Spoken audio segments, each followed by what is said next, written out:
Be me, 28, working in marketing at a company that talks a big game about gender equality, but still somehow pays me $48,000 a year, while the men downstairs moving boxes are pulling in nearly the same for what's basically unskilled labor. It was a Tuesday, lunch break in our depressing little break room with the fluorescent light that flickers like it's trying to communicate in Morse code, and the coffee maker that's been broken since August. I was sitting with Amber from HR, Kyle the designer, and Dave, this senior account manager who used to work in logistics before he graduated to corporate life.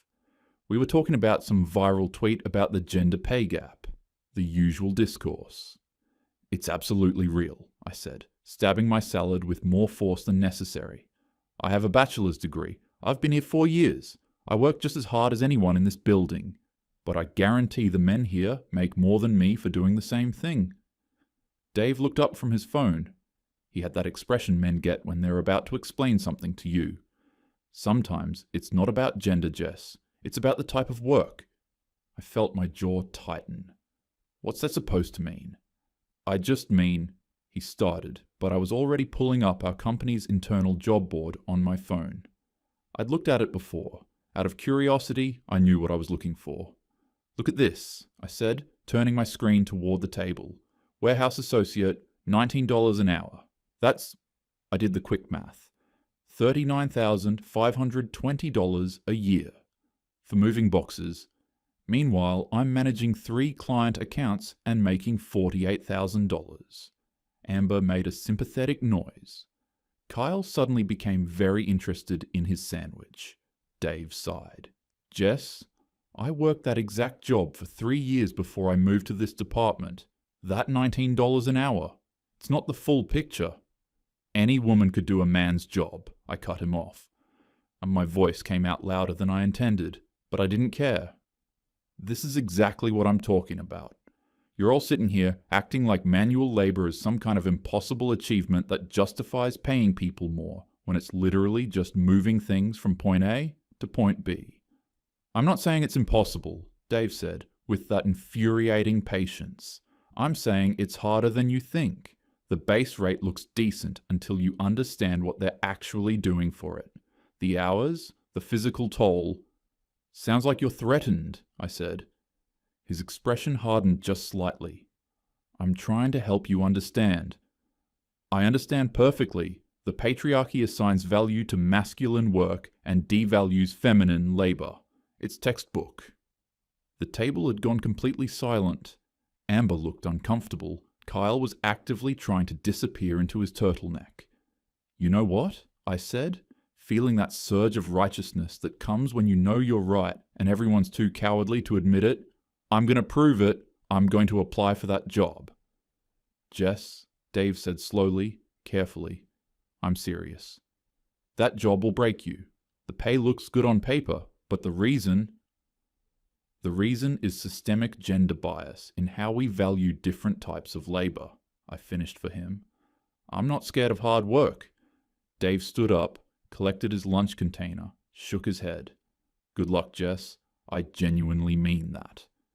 The thing is, I've been living this my entire life. My older brother Tyler is an electrician, makes $62,000 a year. Our parents worship the ground he walks on. Tyler's doing so well. When are you going to get a real career?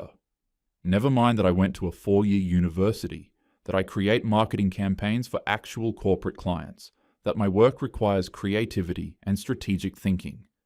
He works with his hands and gets treated like he's building civilization one wire at a time. This was my chance to prove what I'd always known. It's not harder. It's not more valuable. It's just coded as masculine and therefore worth more in our sexist economy. That night, I filled out the application. It took maybe 12 minutes. Easy questions, basic info, availability. 2 days later, congratulations! You've been selected to move forward in our hiring process. See? They were desperate for workers. This was going to be easier than I thought. The orientation email arrived 3 days later. Wear comfortable, closed-toe shoes. Bring water bottle. Prepare for physical activity. Business casual, not required. I stared at that last line and thought, well, Obviously. I kept my marketing job. This was going to be part-time, 3 10-hour shifts a week. Just enough to prove my point, collect some paychecks, then quit with the satisfaction of being right. I'd thought about writing a Medium post about it. I did a man's job, and here's what I learned about the pay gap. The warehouse was 30 minutes outside the city, this massive concrete complex that looked like it could house a small airport. I'd driven past it hundreds of times without really seeing it. Now, walking through the employee entrance at 5:45 a.m. on a Wednesday, everything felt too big, too industrial, too much. The orientation room smelled like concrete and cardboard and some kind of chemical cleaner 20 of us in plastic chairs facing a projector screen. Mostly men, except one older woman, but I mistook her for a man at first LOL. The video started. Safety protocols, benefits package, company values, performance expectations. Then the metrics appeared on screen. Our standard pick rate is 300 to 350 items per hour. Accuracy must be maintained at 99.5% or above. Time off task, including bathroom breaks, water breaks, and any non-productive activity, must remain under 5 minutes per hour. Productivity is tracked in real time via your handheld scanner.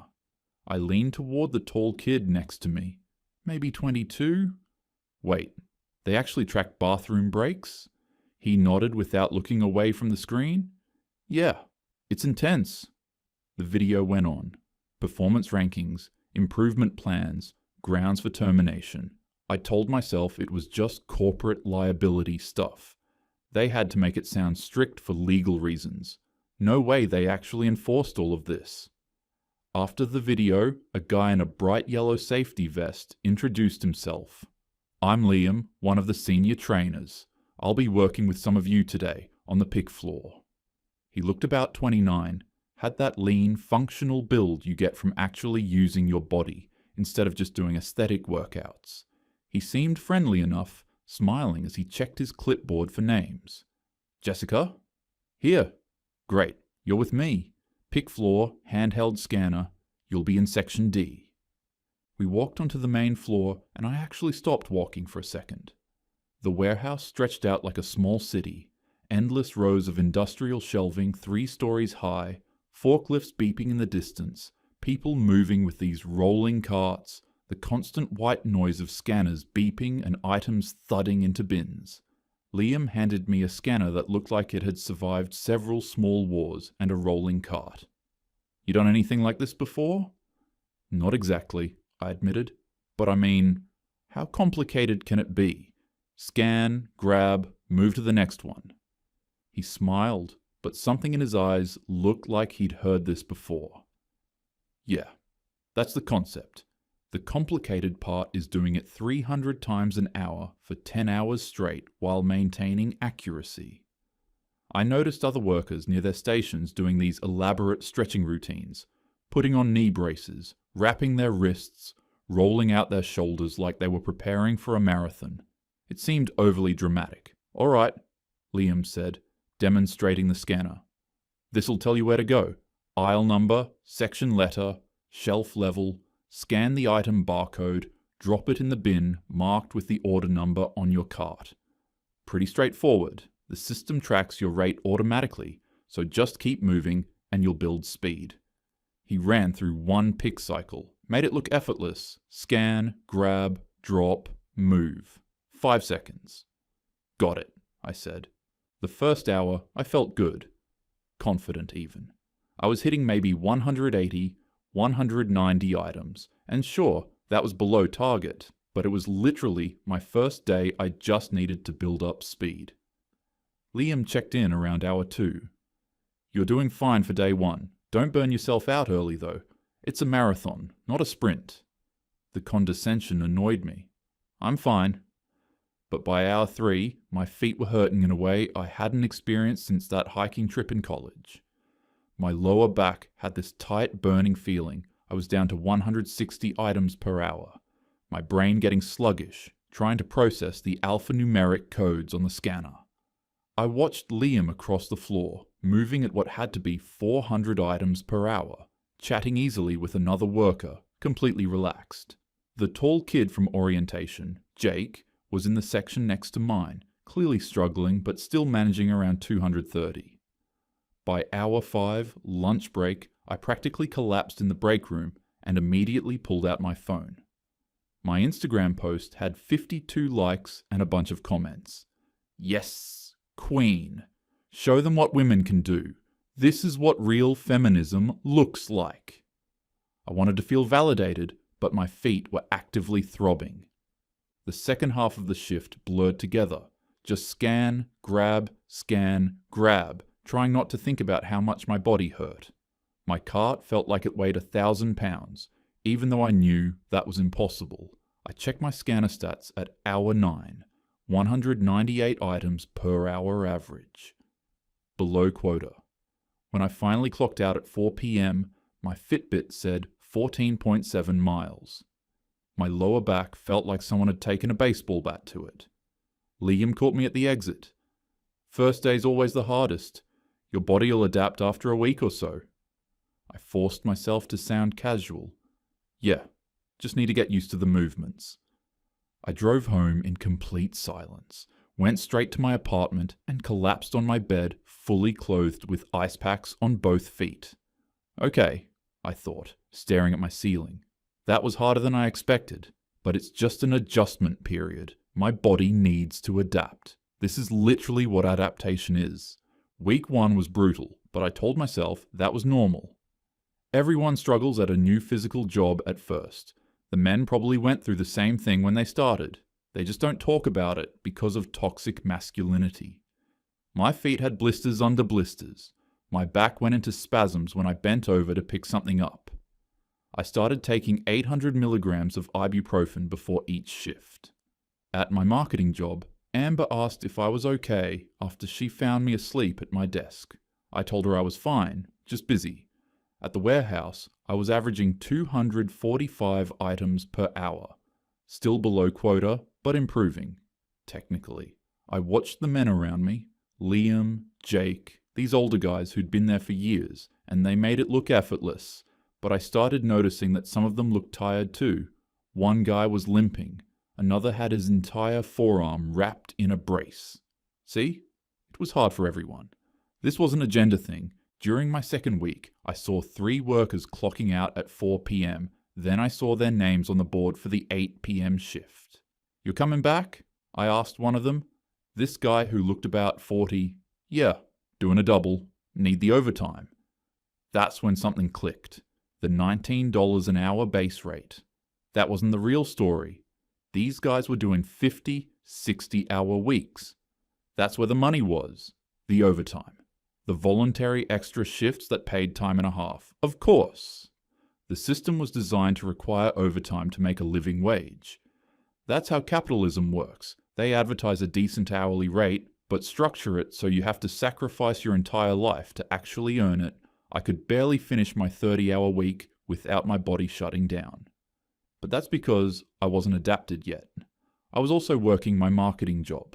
If I was doing this full-time, my body would adjust, obviously. During a break in week 2, I was sitting with a group of workers I vaguely recognized. I was exhausted, my feet were killing me, and I said without really thinking, "It's just crazy that the pay gap is still so real, you know? Like statistically, women earn less for the same work, and it's because jobs coded as masculine are artificially inflated in value while... Who's paying you less? This woman across from me, the only other one there, wearing the full warehouse uniform with her hair tied back in a tight bun, looked up from her protein bar. I mean, structurally, systemically... "I'm Brenda," she interrupted. "I make $55,000 here. That's more than most of the guys on my shift." I blinked. "How?" "I work 52 hours a week. I hit 360 pick rate consistently. I've been here 2 years and 7 months. I do the work." I felt defensive. "Right, but the issue is that you have to work 52 hours to make that when..." "Look," Brenda said, and her tone was flat, almost bored. "I don't know what point you're trying to prove here, But this job isn't a political statement. It's a paycheck. You either want it or you don't. Liam, sitting at the next table, tried to smooth things over. Brenda's legitimately one of our top performers, like top 5 in the whole facility. What she's saying is the money's there if you can handle the volume. I didn't respond, just sat there feeling attacked for literally no reason. Later that day, my supervisor Rachel pulled me aside near the end of my shift. Jessica, I need to talk to you about your numbers. You're averaging 247. Company standard is 300 minimum. I know you're new, but we need to see consistent improvement by the end of this month, or we'll have to move you to a different position or separate. Okay? My stomach dropped. I'm trying. I know you are, she said, but not particularly warmly. But effort isn't the same as results. Watch the experienced people talk to Liam. Figure out what you need to adjust. Okay? That night, I sat in my car in the warehouse parking lot and cried. I told myself it was just frustration adjustment period. My body was still adapting. But watching Brenda move through the floor like some kind of machine, watching Liam laugh with co-workers while maintaining a 380 pick rate, I started to feel this creeping sense that no, I could do this. I just needed more time. And maybe if I wasn't also working my marketing job, I'd have more energy. And maybe if I'd played sports in high school, like the guys probably did, I'd have better baseline endurance. And maybe if the warehouse actually provided proper training instead of just throwing people onto the floor, I'd be at 300 by now. There were a lot of structural issues here. That's what I was really learning. Week 3, I was falling apart in both jobs. At marketing, I missed a client deadline. Snapped at Kyle when he asked if I'd reviewed his designs. My boss pulled me aside. Jessica, is everything all right? You seem off lately. I'm fine. Just a lot going on. At the warehouse, I was stuck at 255 to 265 items per hour. On a really good hour, when I was fresh and caffeinated, I could hit 285. But I couldn't maintain it. My body wouldn't cooperate. I tried staying for overtime once, just once. Made it through 2 extra hours before I started feeling dizzy and had to leave early. So embarrassing. Meanwhile, I watched Liam casually clock a 14-hour shift. The next day, I saw his name on the board for another 14. How do you do that? I asked him during break, trying not to sound as impressed as I felt. He shrugged. Bills. Plus you get used to it. First year was rough, but now it's just automatic. First year. He said first year. I'd been there 3 weeks and felt like I was dying, but he'd also been doing this for 3 years. Obviously, he'd built up to it. If I stuck it out for a year, I'd probably be fine too. That's how physical adaptation works. Middle of a shift, I hid in the bathroom stall and cried. My feet were bleeding, actual blood soaking through my socks. I looked at myself in the mirror, dark circles under my eyes, weight dropping off me, this hollow look I didn't recognize. I heard other men come in, casual conversation. You picking up the Saturday double? Yeah, trying to save up for my daughter's braces. They sounded completely normal, like this was just regular life. I realized something I didn't want to realize. These men weren't struggling like I was. They'd adapted, their bodies had changed, they'd become the kind of people who could do this. I hadn't, but that doesn't mean I couldn't. It just meant I needed more time. And maybe I wasn't eating enough protein, and maybe I needed better shoes, and maybe... I forced myself to just watch for 1 full hour instead of panicking about my rate. Liam's movements were economical. No wasted motion, he'd memorized the entire floor layout. Brenda was listening to a podcast, moving like she was in a meditative flow state. Jake was 6 feet 2 inches. His stride covered more ground. His reach got top shelf items without the step stool. It wasn't just effort, it was efficiency built over time, physical advantages, shortcuts that took months to learn, but that didn't mean I couldn't learn it. The learning curve was just steeper than I'd anticipated. My last week, I was barely conscious most of the time. I was averaging 270 items per hour on my best days. My body was held together by ibuprofen, denial, and the fact that I'd told 52 people on Instagram I was doing this. I hadn't posted about it since week 1.